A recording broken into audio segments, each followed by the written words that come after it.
KBC में करोड़पति पति। सूरज के जीवन का एक ही फंडा था कि मेहनत तो गधा भी करता है, घर बैठे जो कमाए समझदार वही होता है। इसीलिए उसने कभी नौकरी ही नहीं ढूंढी। इस बात से हालांकि उसकी पत्नी शिखा बिल्कुल भी अग्री नहीं करती थी, पर फिर भी सूरज को समझाना बेकार था। टीवी में कैसे बनोगे करोड़पति का ऐड देखकर उसे लगा कि बस अब तो घर बैठे ही वो करोड़पति बन सकता है, और उसके पीछे उसने अपने सारे सोर्सेस एक्टिव कर दिए। 2 हफ्ते में उसके कलीग के साले के पड़ोसी के बेटे का सोर्स निकलता है जो कि उसे शो में पहुंचा सकता है, और सूरज उससे मिलने चला जाता है। अच्छा, तो हमें मुकेश जी बता रहे थे कि आप हमें शो में पहुंचा सकते हैं। हाँ, उसमें कोई तकलीफ नहीं है। मैं कल अगर कोशिश करूँ तो इसी महीने में आपका नंबर आ जाएगा। अरे ये तो बहुत बढ़िया हो गया। अच्छा, वो सिलेबस और क्वेश्चन पेपर का कोई जुगाड़ है क्या? हैं? उसका तो कोई जुगाड़ नहीं है। तो वो वाकई में कुछ भी पूछ सकते हैं? हाँ, वो तो बच्चन जी पर है, जो पढ़ते हैं वो पूछ लेते हैं। पहली कोशिश फेल होने पर अब सूरज के सामने एक बहुत बड़ा सवाल था कि आखिर जवाब कहाँ से लाए। तब शिखा ने एक सजेशन दिया, क्यों ना सूरज अपने चचेरे भाई सुमित से मदद मांगे, जो कि यूपीएससी की तैयारी कर रहा था। हालांकि इतनी मेहनत करना सूरज को समझ में नहीं आता था, पर कोई और रास्ता ना मिलने पर वो आखिर सुमित से बात करता है। अरे सुमित, हमारा कैसे बनोगे करोड़पति के लिए सिलेक्शन होने वाला है। तुम हमें थोड़े चिट बनाने में मदद करोगे क्या? अरे भैया, चिट बनाए तो सालों हो गए, उसमें हमारा एक्सपर्टीज नहीं है। बल्कि आप बोलो तो हम आपकी पढ़ने में ज़रूर मदद कर सकते हैं।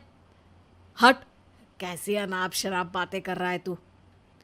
सूरज ने सुमित को मना तो कर दिया था, पर तैयारी करने के सिवाय कोई चारा उसे दिख भी नहीं रहा था।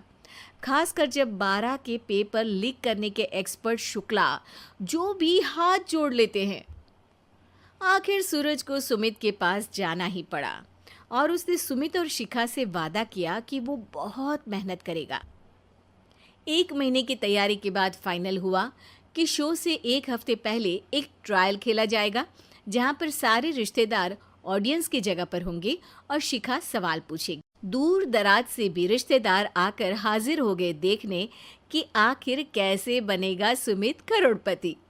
सब कुछ सेट था, और इतने में सूरज आकर अपना स्पीच देता है। ये 1 महीना मेरे लिए आसान नहीं था, पर अपने भाई सुमित और अपनी पत्नी शिखा की मदद से मैं इतनी दूर पहुंच पाया हूँ। मेरे मम्मी पापा के आशीर्वाद ने भी बहुत साथ दिया है मेरा। मैं उम्मीद करता हूँ कि आज के शो में आप लोगों को बहुत मज़ा आएगा। साक्षी पहला सवाल पूछती है और पूरे कमरे में सन्नाटा छा जाता है। इंडिया में कितने स्टेट्स हैं? 3, सॉलिड, लिक्विड और गैस। अरे रुकिए, तो ऑप्शंस तो देने दीजिए। इतने में 5वीं कक्षा का चिंटू बोल उठता है। अरे क्या मामा, आप तो पहले सवाल पर ही आउट हो गए। अरे बेटा, पहला सवाल तो ट्रायल होता है ना। अरे तुम अब देखना।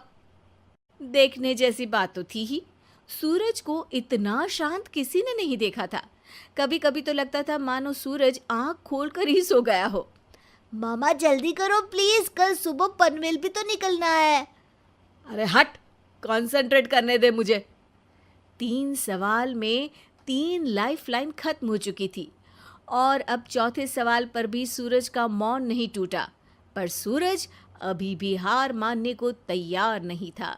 उधर हर कोई सूरज को छोड़ सुमित को देख रहे थे। आखिर सुमित ने ही तो पढ़ाया था सूरज को।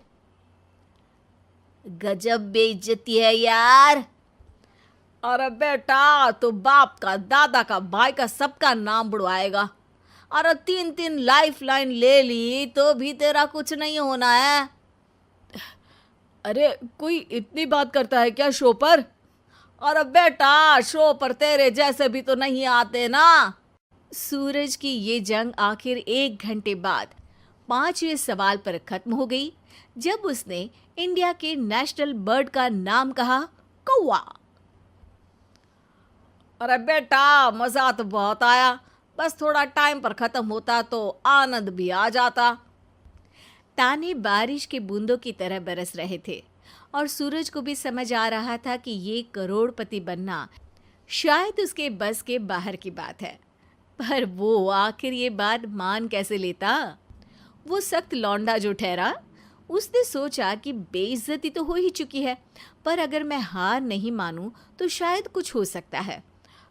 शिखा, तुम देखना, असली शो में आग लगा दूंगा, आग, करोड़पति बनूंगा मैं। हाँ, सब्जियां खत्म हो गई है घर पे, ले आओ। पहले पति बन जाओ, फिर करोड़पति बनना। अरे गजब बेइज्जती है यार। बेटा, अभी तो घर पर ही हुई है, 1 हफ्ते में तो तुम देश के सामने करवा कर आओगे। वैसे जब टीवी पर जाओ ना, तो बस अपने मम्मी का ही नाम लेना, ठीक है? कोई पूछे तो बोलना कि पापा नहीं है मेरे।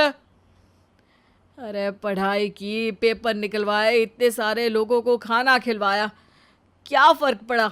इसीलिए मैं कहता हूँ कि मेहनत तो गधा भी करता है, घर बैठे जो कमाए वही सिकंदर।